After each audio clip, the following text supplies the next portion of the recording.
Aleluya, gloria al Señor. Buenos días, familia, y buenos días, queridos hermanos. En esta ocasión de la reflexión que quiero hacer hoy, nos va a hablar de Habacuc, que Habacuc quiere decir el que abraza a Dios. Y qué bonito, qué cosa más hermosa poder abrazar al Dios vivo. Y aquí vamos a poder ver en el principio que Habacuc tiene una queja, que no entiende tampoco cómo Dios actúa en ese tiempo.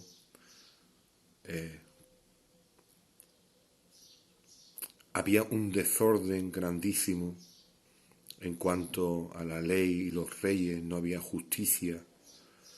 Todo se había distorsionado de una manera muy grande. Y Dios tiene que actuar de una forma para, de alguna manera, hacer ver y hacer comprender a su pueblo de que todo está en sus manos y de que Él lo tiene todo controlado. Y a mí me ha estado recordando el libro de Habacuc, me ha estado recordando un poco estos tiempos, el tiempo en el que ahora en el siglo XXI estamos viviendo respecto al tema de que no hay justicia, de que no reina la ley, de que está todo muy corrompido y de que a veces, como Habacuc, no entendemos y comprendemos por qué Dios permite todas estas cosas. Pero déjame decirte, hermano y familia, de que todo lo que Dios permite siempre repercuta para el bien de la humanidad y el bien de los seres que en la humanidad viven. Hacemos y tenemos una forma, el ser humano, siempre o casi siempre, de que cuando no entendemos, cuando no comprendemos, quejarnos. Y siempre nos quejamos con el que más nos ama. Y déjame decirte, querido hermano, querida familia, que es un error hacerlo. Porque Habacuc, ese nombre dice el que abraza a Dios. Y a veces, a revés de quejarnos tanto cuando no entendamos las cosas y las circunstancias, deberíamos de abrazar a Dios y decirle al Señor por qué está permitiendo todas estas cosas. Amén. Y voy a darle lectura a Habacuc, capítulo 1, para que podamos centrarnos un poco en lo que aquí sucedió y qué es lo que Dios hizo a través de una persecución babilónica hacia Judá y hacia el pueblo del Señor, porque fueron arrasando y haciendo muchas injusticias, abrazándolo todo, arrasaban con todo.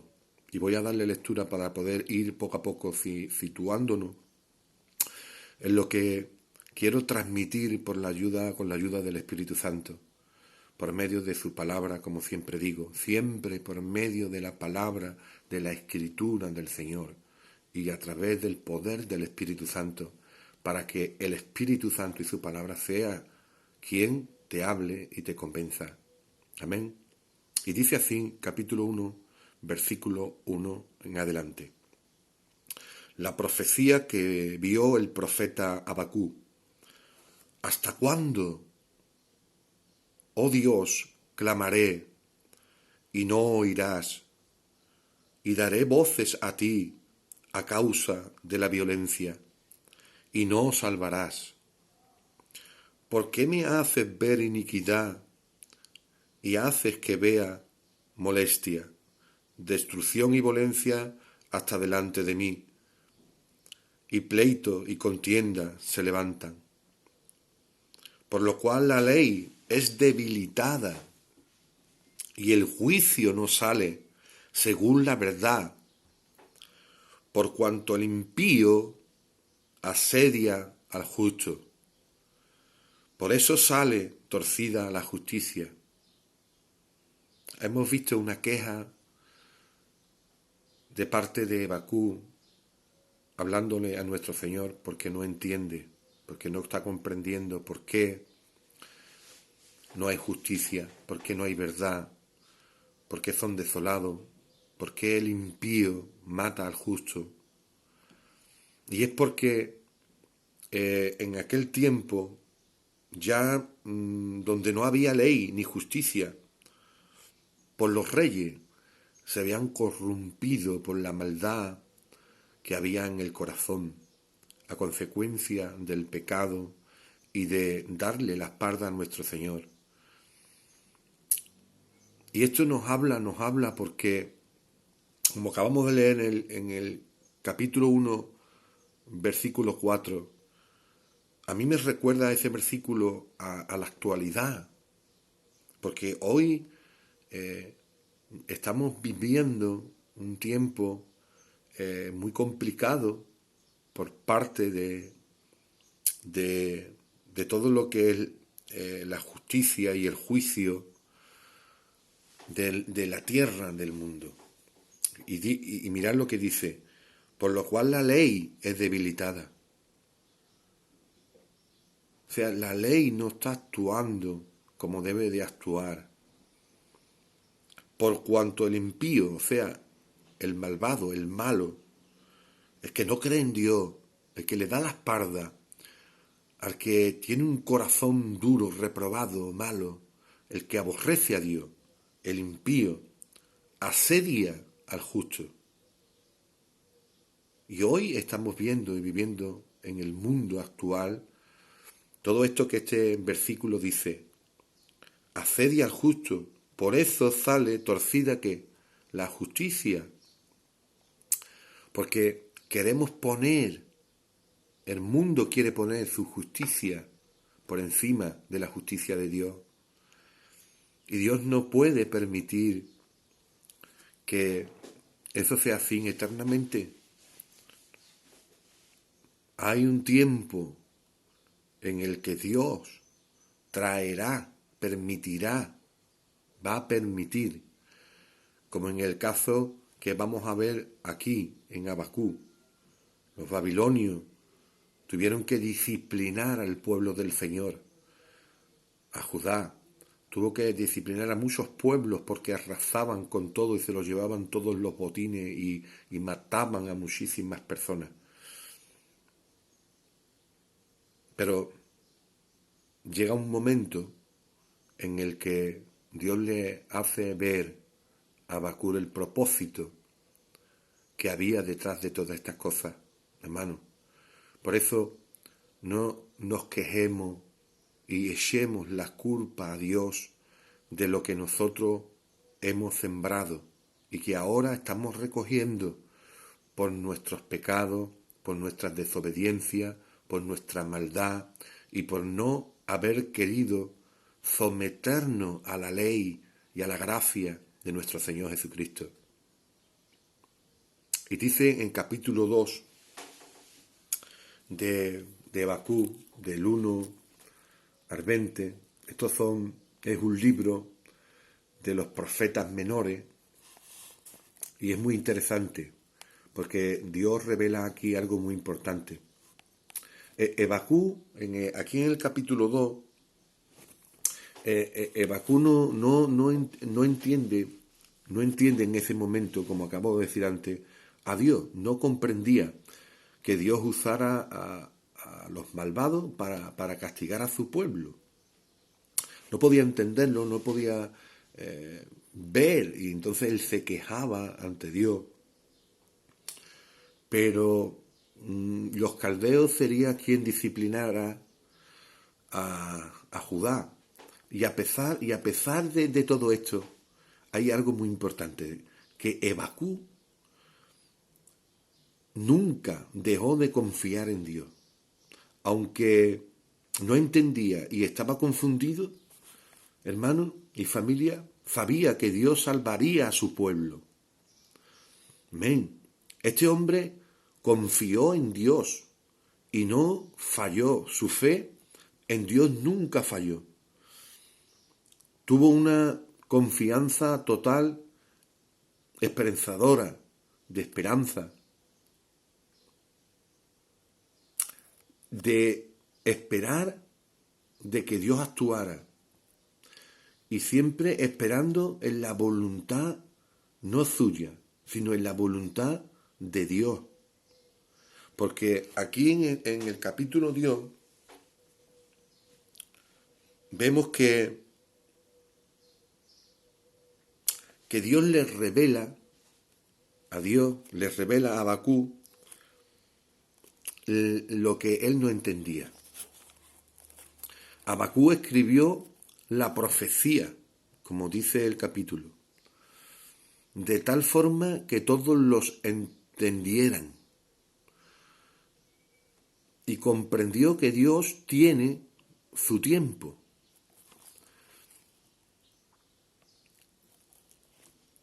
Y ahí hay un problema. Nosotros queremos las cosas ya. Y cuando queramos nosotros, y no tiene que tardar, y no es así, estamos cometiendo un gran error. Dios tiene su tiempo para todo. Y como bien le dice a Habacuc, que su tiempo tardará, pero que se cumplirá esa profecía, porque esa profecía era para el futuro. Entonces Dios le dice que tardará, pero aún así, aunque tardare la profecía, nosotros tenemos que mantener nuestra fe y nuestra confianza en nuestro Señor. Y tenemos que creer que lo que Dios nos habla y lo que Dios nos dice se va a cumplir, sea el tiempo que sea. Porque quien tiene en las manos el tiempo es Dios. Y es Él el que dice cuándo se debe de cumplir y cuándo no se debe de cumplir esas profecías. No podemos nosotros pretender poner tiempo a las profecías o a lo que Dios nos dice que debemos de hablar. Es Él, es Dios, quien marca el tiempo para que se cumpla. Y se cumplió, porque Babilonia cayó, o sea, los malvados, los impíos, los que perseguían a los cristianos, los que perseguían a Judá, los que perseguían y destruían todo lo que se encontraban, arrasaban con todo y mataban a familias enteras. Dios hizo cumplimiento a su profecía. Y Babilonia cayó conforme Dios dijo que era esa profecía futura. Y se cumplió. Y esto nos enseña que en los tiempos no podemos, como estoy diciendo, no podemos forzar nada, no podemos empujar puertas. Deja que Dios las abra. Que Él sea quien marque el tiempo. El tiempo es de Dios, no es nuestro. Y muchas veces queremos nosotros forzar las puertas y abrirlas. Pero ahí no está Dios. Y somos nosotros mismos, por nuestra naturaleza, que queremos forzar esa puerta para obtener un resultado. Pero eso no va a poder tener fruto, porque no es algo que Dios te ha dicho que haga, sino que por tu propia cuenta forzamos, obligamos a abrir puertas. Y no podemos nosotros hacer esas cosas hasta que Dios nos lo diga. Cuando Dios lo diga y nosotros seamos obedientes y abramos esas puertas, vamos a tener un resultado divino y sus frutos se verán. Amén. Y Dios nos enseña a ser recto y justo, a no ser orgulloso, porque tengamos dones o tengamos lo que sea, que en Romanos 1:17 habla de esto.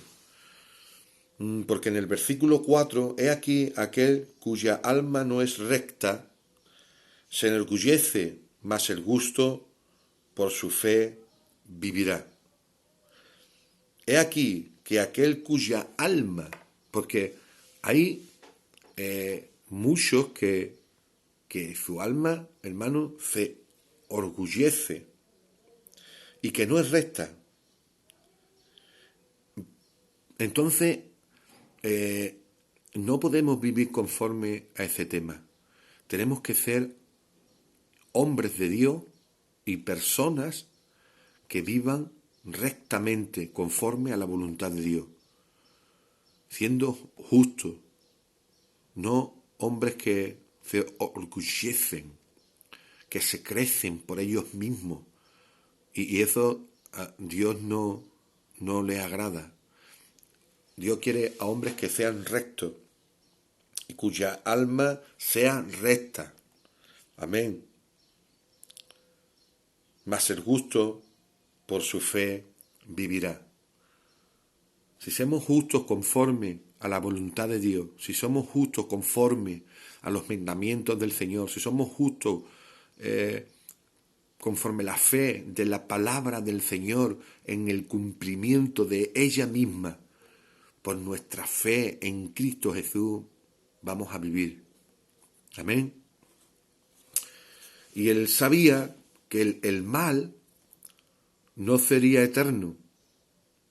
Ebajú sabía que ese mal que estaban viviendo, que Dios estaba permitiendo, no iba a ser eterno. El castigo de Dios sobre el pecado llega con certeza, porque Dios aborrece al pecado, porque Él es santo, santo, santo.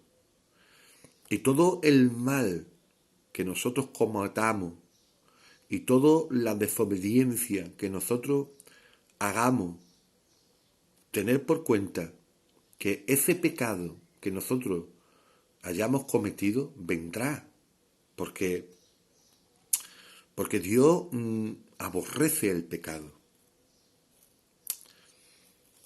Dios juzgará al pecado, como cuando Él sabe cuándo y cómo lo hará, como por ejemplo a Babilonia. Babilonia estaba practicando pecado, practicando pecado, practicando pecado. Y Dios no iba a dejar a Babilonia sin recibir lo que estaba sembrando. Y lo que estaba sembrando era muerte, destrucción, por lo que estaban haciendo con el pueblo de Judá y lo que estaban haciendo con el pueblo de Dios, y cómo los machacaron y cómo mataron a muchísimas personas. Y Dios no iba a dejar eso así, porque Dios es justo, Dios es justo. Y esto también me recuerda a lo que estamos viviendo ahora.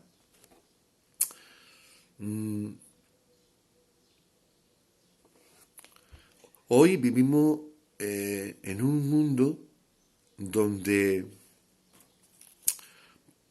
la maldad, la avaricia, el pecado, el celo, la contienda, la envidia y muchísimas cosas más es lo que permanece en el mundo. Pero todo lo contrario, el amor, la mansedumbre, la templanza, la misericordia, se está perdiendo. Por no decir que se ha perdido en el mundo. Y lo que reina es el pecado. Porque el mundo practica pecado continuamente. Y Dios, en su gracia y su misericordia, cuando le pedimos perdón, Él nos perdona. Pero el mundo está depravado. Y ya estamos llegando al colmo. Entonces Dios tiene que permitir, no que Él mande, porque las consecuencias de todas estas plagas, de todos estos virus, proviene del ser humano, de la maldad que el ser humano tiene, por lo que practica, por lo que hace. Es que luego tenemos que recibir esas consecuencias. Claro, y el ser humano le echa la culpa a Dios. Y Dios no tiene nada que ver con la conducta y con lo que tú decidas hacer. Porque el Dios nos dio el libre albedrío de hacer el bien o hacer el mal. Entonces la decisión de querer practicar pecado, de querer practicar la maldad en el mundo, le corresponde al ser humano. Conforme tú actúes, conforme tú hagas, así vas a recibir. Y el mundo, como está actuando con su libre albedrío, con esa libertad, en darle la espalda a Dios y querer estar practicando la maldad, la desobediencia, la corrupción, la injusticia en el mundo, pues ahora vienen las consecuencias que el mundo y los seres humanos mismos hemos sembrado. Y estamos con esa conducta constantemente ofendiendo a Dios. Y ya para colmo, no es que simplemente le estemos ofendiendo con todas esas conductas, sino que le echamos la culpa a Él de que la gente muere, de que la gente no tiene, de que los niños no sé cuánto, yo que sé cuántas cosas a veces las personas hacen preguntas, pero hacen preguntas a fin porque no son conscientes ni tienen esa sabiduría de saber la veracidad y la verdad de la palabra de Dios. Por eso la gente, al no entender